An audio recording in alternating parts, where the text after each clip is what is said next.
سلام چطورین؟ من مهدی گیمر هستم و خوش اومدین به این ویدیوی جدید. بچه همونطور که از تایتل متوجه شدین میخوایم بریم یه مپ که چیت داره رو براتون تست کنیم. لایک و کامنت صاف فراموش نشه و بدون معطلی لیتس گو.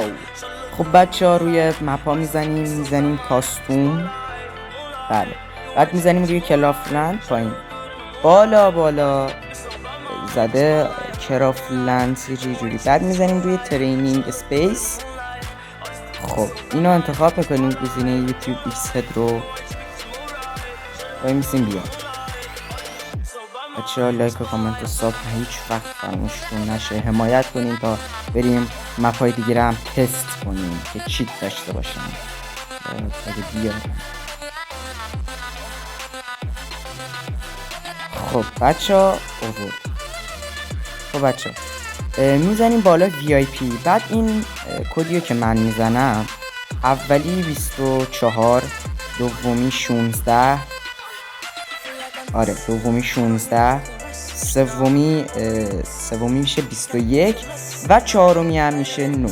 اینو اگه بزنیم میتونین چیت این کاستوم رو فعال کنین. هر کی که براتون شاخ بازی در آورد ببرین و شلوار باباشو در بیارین. ببخشید من دیگه کار میکنم این نمیده. 4 5 6 7 8 9. بعد میزنین روی اوکی، بعد باز VIP رو میزنین،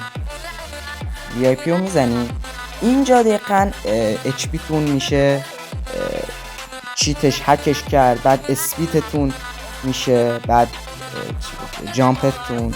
اینجا هم هر گانی فقط روی این گانا چیته ها، حواستون باشه. نگاه کنیم بچه ها چقدر من میپرم. آره بعد حالا خیلی هم خوبه، خیلی هم مثلا تیر امپیچلتون مثل M10 میخوره، خیلی زیاد میخوره.